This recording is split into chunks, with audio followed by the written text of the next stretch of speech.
Good morning student. पिछली video में हमने देखा कि संधि तीन ही प्रकार क्यों होता है। पहला था स्वर संधि, दूसरा था व्यंजन संधि और तीसरा था विसर्ग संधि। ये तीनों हमने देख लिया था। व्यंजन संधि और विसर्ग संधि हमारे कोर्स में नहीं है, तो केवल हम स्वर संधि के बारे में अध्ययन करेंगे। स्वर संधि कितने प्रकार का होता है ये हम देखेंगे। जैसा कि हमने पहले ही बताया था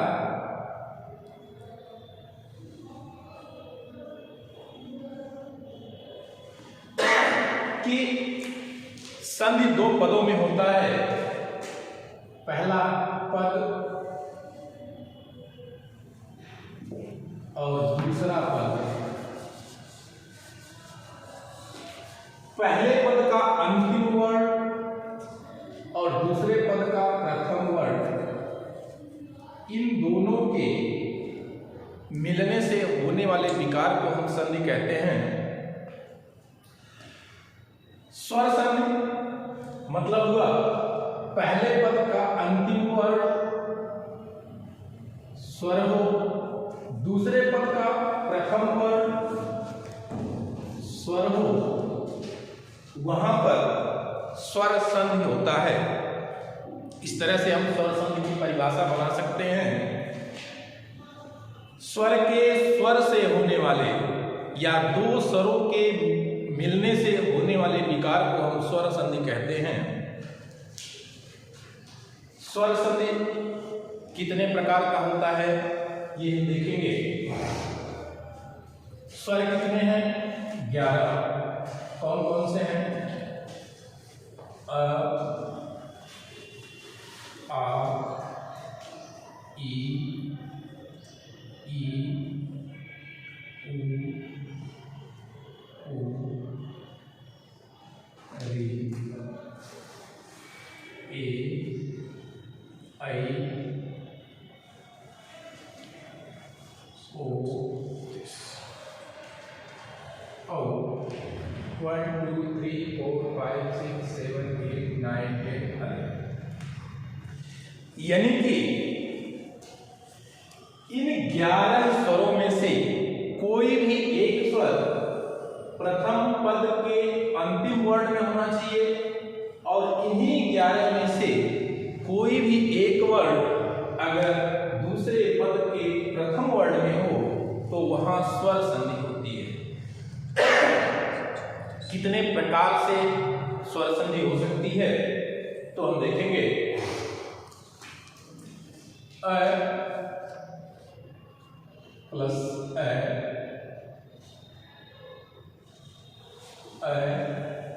प्लस आ प्लस आ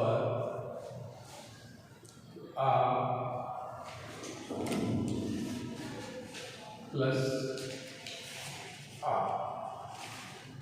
इसी प्रकार से अ के साथ ई जुड़ेगा, अ के साथ दीर्घ ई जुड़ेगा, अ के साथ उ जुड़ेगा, अ के साथ दीर्घ उ जुड़ेगा, अ के साथ री जुड़ेगा, अ के साथ ए, अ के साथ आई, अ के साथ ओ, अ के साथ औ। यानी कि यह अ स्वयं के साथ और शेष 10 के साथ भी योग करेगा। यह स्वयं के साथ जुड़ेगा, एक हो गया। अ इसके साथ भी जुड़ेगा, 2 हो गया। इस तरह से अगर सब के साथ जुड़ेगा तो अ टोटल 11 प्रकार से योग करेगा। उसी प्रकार से दीर्घ ये आ भी स्वयं के साथ जुड़ेगा, ए वह भी योग करेगा, यानी कि यह भी कितने प्रकार से जुड़ेगा? 11 प्रकार से जुड़ेगा। तो अगर हम देखें तो स्वर जो 11 हैं, 11 के 11 प्रकार से योग करेंगे, यानी कि स्वर संधि कुल 11, यानी कि 11 × 11 = 121, यानी स्वर संधि 121 प्रकार से हो सकता है। कितने प्रकार का होता है ये हम नहीं बता रहे हैं, कितने प्रकार से होता है ये हम बता रहे हैं कि स्वर संधि कुल 121 प्रकार से हो सकता है। कैसे होगा इसे हम देखेंगे।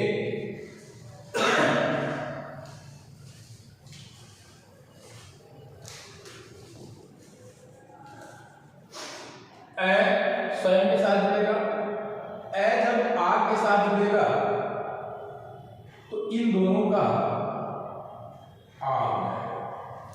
लघु ई स्वयं के साथ जुड़े या दीर्घ ई के साथ जुड़े, यह सदैव दीर्घ ई ही होता है। इसी प्रकार से लघु ई स्वयं के साथ जुड़ेगा या लघु ई दीर्घ के साथ जुड़ेगा, यह सदैव दीर्घ ऊ होता है। अब ये चीज री, चूंकि हिंदी में री का दीर्घ नहीं होता, हिंदी में री का दीर्घ नहीं होता, इसलिए हम इसे छोड़ देंगे। संस्कृत में होता है लेकिन हिंदी में री का दीर्घ नहीं होता। अब ये कैसे, इसको हम देखेंगे।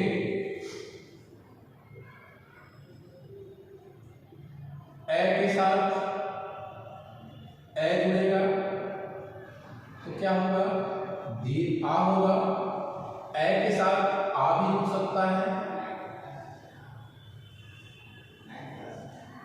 तब भी ये आ होगा। आ के साथ और जुड़ेगा,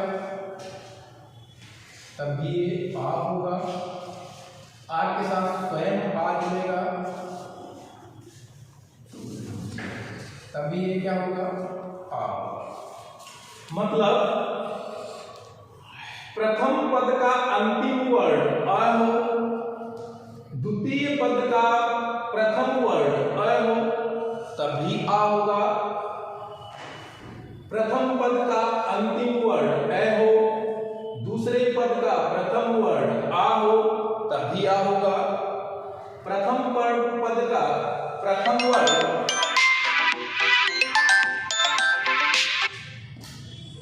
प्रथम पद का अंतिम वर्ण आ हो, द्वितीय पद का प्रथम वर्ण ए हो, तब भी आ होगा। प्रथम पद का अंतिम वर्ण आ और द्वितीय पद का प्रथम वर्ण आ हो, तब भी आ होगा। ठीक इसी प्रकार से ई का भी, ई के साथ दीर्घ ई आएगा, तब भी ये दीर्घ ई होगा। लघु ई के साथ लघु ई आएगा, तब भी दीर्घ ई होगा। दीर्घ ई के साथ लघु ई आएगा, तब भी ये दीर्घ ई होगा। और दीर्घ ई के साथ दीर्घ ई आएगा, तब भी ये दीर्घ ई ही होगा। इसी प्रकार से ऊ, लघु ऊ के साथ लघु ऊ आएगा तो यह दीर्घ होगा। लघु ऊ के साथ दीर्घ ऊ आएगा, तब भी ये दीर्घ ऊ होगा। दीर्घ ऊ के साथ लघु ऊ आएगा, तब भी ये दीर्घ ऊ होगा। और दीर्घ ऊ के साथ दीर्घ ऊ आएगा, तब भी ये दीर्घ ऊ होगा। री को हम छोड़ देते हैं, मैंने पहले ही बताया है कि री का दीर्घ नहीं होता है, इसलिए इसका परिवर्तन नहीं होगा। यह आपस में योग करेगा। इस प्रकार से होने वाले योग को हम दीर्घ संधि कहते हैं। क्योंकि देखिए यहां भी दीर्घ, यहां भी दीर्घ, यहां भी दीर्घ, हर जगह दीर्घ हो रहा है, तो ऐसे संधि को हम क्या कहते हैं? दीर्घ संधि। इसी प्रकार से ए बाकी वर्णों के साथ भी जुड़ेगा, आ बाकी वर्णों के साथ भी जुड़ेगा, ई बाकी वर्णों के साथ भी जुड़ेगा, दीर्घ बाकी वर्णों के साथ जुड़ेगा।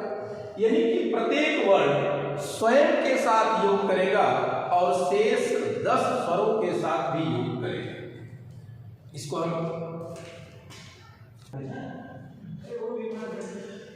ए के साथ ए का, ई के साथ ई का, ऊ के साथ ऊ का हमने योग करा दिया। इससे हमें कौन सी संधि मिल गई? दीर्घ संधि।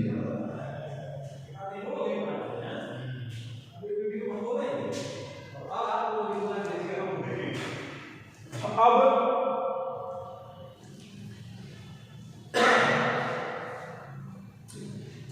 ए हो या आ हो, इनके साथ ई का योग कराते हैं।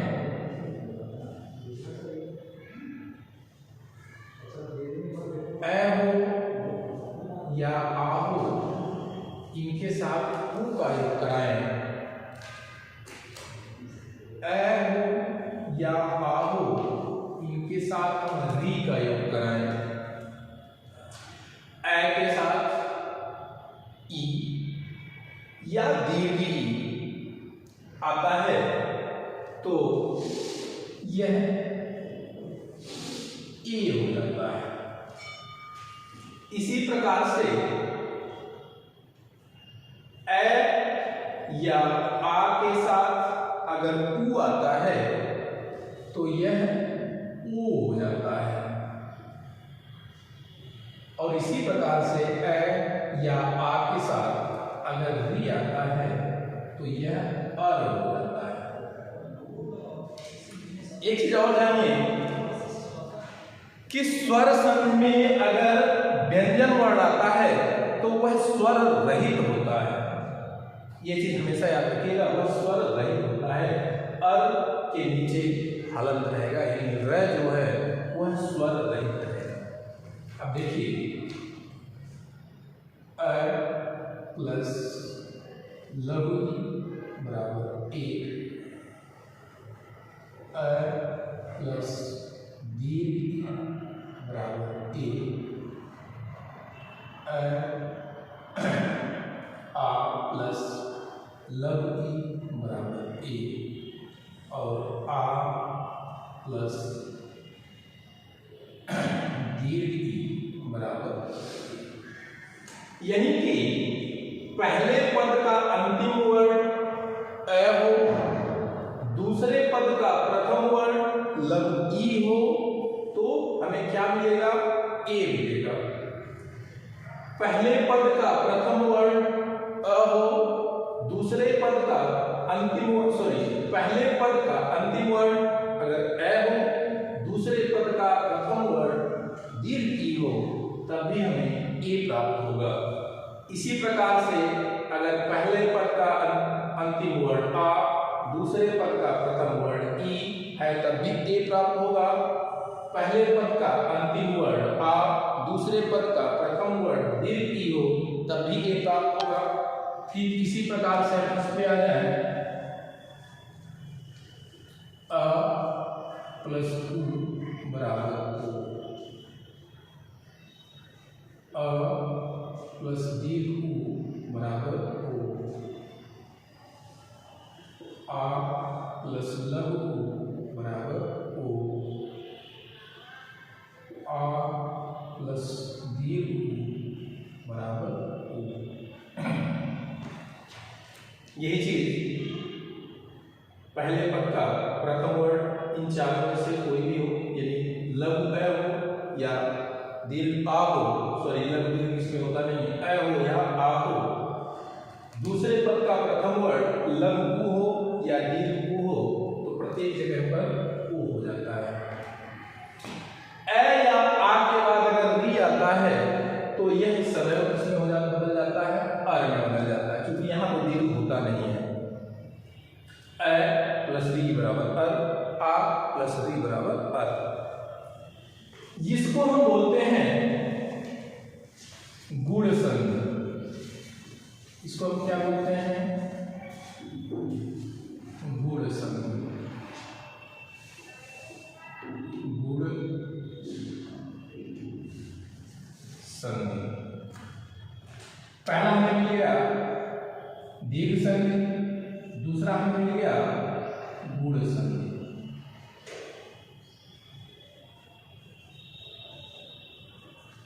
अभी हम सिर्फ स्वर संधि के प्रकार बता रहे हैं, इसको कैसे क्या होता है ये नहीं हम बता रहे हैं।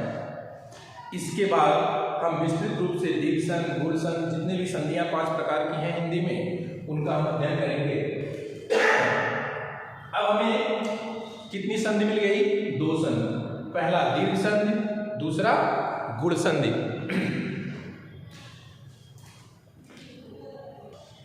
दीर्घ संधि, हमें 2 संधियां प्राप्त हो चुकी हैं, पहला दीर्घ संधि, दूसरा गुण संधि। अब बाकी की 3 संधियों के बारे में हम कल चर्चा करेंगे। 3 संधियां किस प्रकार से बनेंगी कल फिर वृद्धि संधि, यण संधि और अयाद संधि किनके योग से होता है, इसके बारे में हम चर्चा करेंगे।